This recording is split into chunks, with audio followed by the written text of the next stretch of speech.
Всем привет! По вашим многочисленным просьбам я вам покажу укладку на короткие волосы. Ну, здесь я вырезала как бы часть видео, поэтому эта часть будет у меня посвящена укладке. Но скоро я вам выложу и саму стрижку, как я ее подстригла.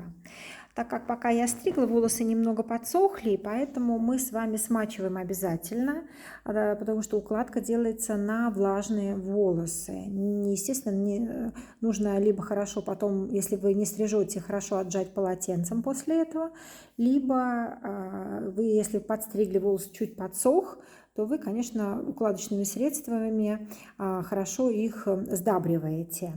Но так как волос подсох, и, как мы знаем, укладочные средства лучше всего ложатся на влажные волосы. Поэтому сначала вы смочите волосы немного из пульверизатора водой. Если вы будете наносить укладочные средства на сухие волосы, то получится эффект уже грязных волос, поэтому на влажные волосы. Я, значит, побрызгала после того, как увлажнила спреем для объема прикорневого. И дальше вы видели, я нанесла пену. Пенка у нас с вами что делает? Она и фиксирует, и уплотняет волос.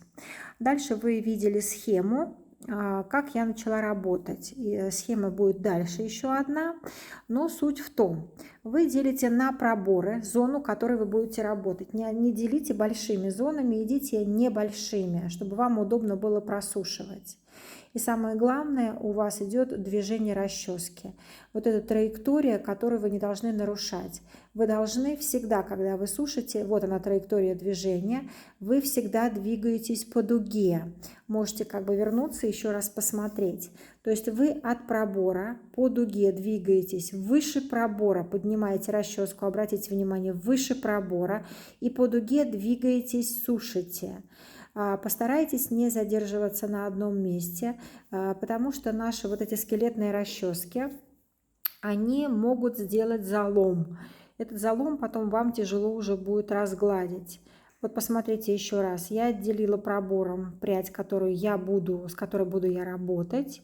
Взяла, направила на нее фен. Да? Я не прижимаю фен плотно к расческе, нет. Посмотрите, пожалуйста, что я все-таки дую, я прикладываю поблизости, но я не кладу фен на расческу, не надо.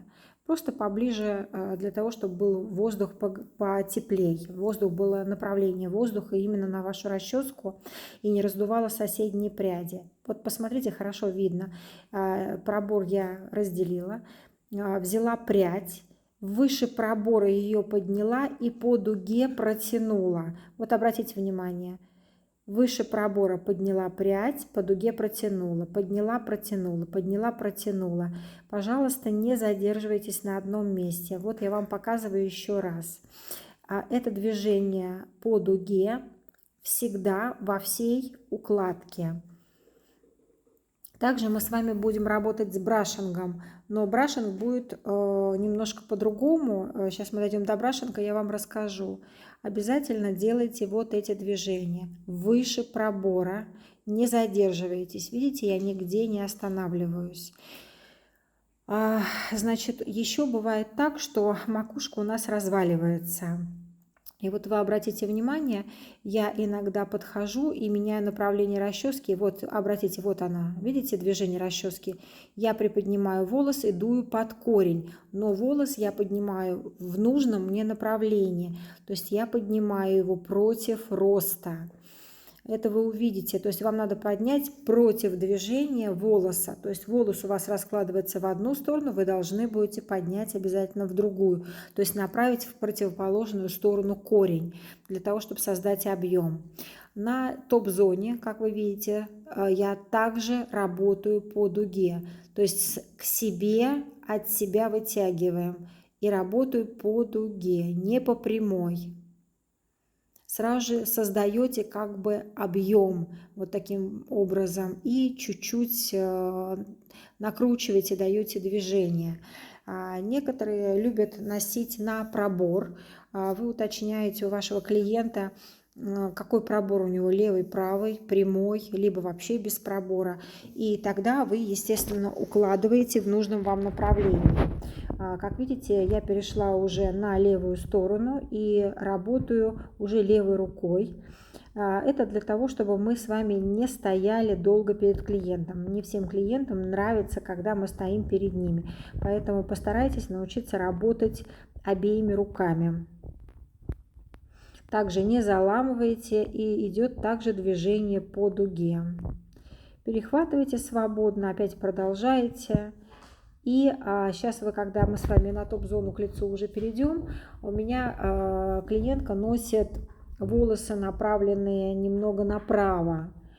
Поэтому вы сейчас увидите, как я буду укладывать. То есть нужную нам с вами самую объемную часть на, получается, верхняя затылочная зона и край макушечной зоны мы с вами укладываем назад, потому что в этом месте, естественно, у женщины должен быть объем. Это как бы подразумевается женскими укладками. И вот видите, дальше я направляю волосы немного по диагонали. То есть у нас легкий, получается, наклон направо волос. То есть движение направо.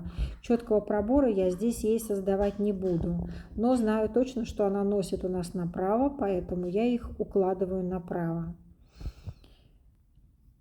И я бы, конечно, если вот вы посмотрите на типаж моей модели, я бы убрала бы ей челку с лица, то есть я бы сделала повыше. Но у нас есть у каждого пунктики, у каждого есть предрассудки, поэтому челку мне приходится оставлять на лице, потому что моя модель это любит. Ну, тут уже нам не выбирать. Главное, чтобы вашему клиенту было комфортно, потому что все-таки не мы носим стрижки, а они.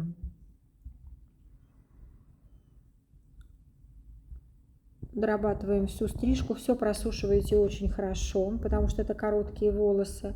И смотрите, чтобы нигде вы не сделали залом. Будьте очень аккуратны. После этого мы взяли уже брашинг. Вот обратите внимание на пробор. Я вам написала слово пробор. Так вот, суть брашинга в чем? Вы обязательно его прокручиваете в руке. Вы никогда его не держите, скажем так, пассивно, да, то есть вы обязательно, видите, я его все время кручу, все время мои пальчики двигаются. Мы с вами таким образом разглаживаем прядь.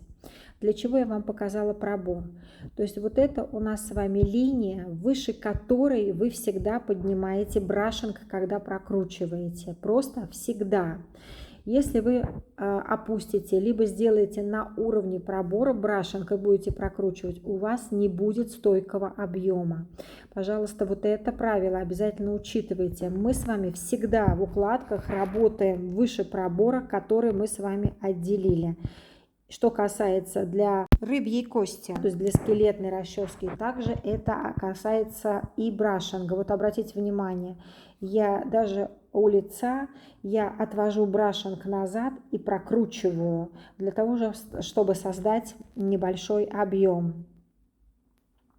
Если брашинги, какие вы берете брашинги, естественно, по длине волос, которые у вас в стрижке. Конечно же, если вы возьмете вот такой маленький брашинг на длинные волосы, у вас получится очень неплохой завиток. То есть можно сделать кудри такими брашингами, которые будут держаться очень стойко, не хуже даже, чем на плойку. Так что вы тоже это можете иметь в виду. Может быть, как-то я вам сниму видео, как я делаю эти кудри на плойку. Надо вообще-то снять. Вчера только делала и забыла об этом совершенно, что вам тоже бы это показать. Вот, немножко можете, вот видите, я задержалась чуть-чуть. Если вы хотите дополнительный объем, можете задержаться и охладить прядь. Никогда не опускайте ее горячей. То есть брашинг должен остыть. Это условие для стойкого объема.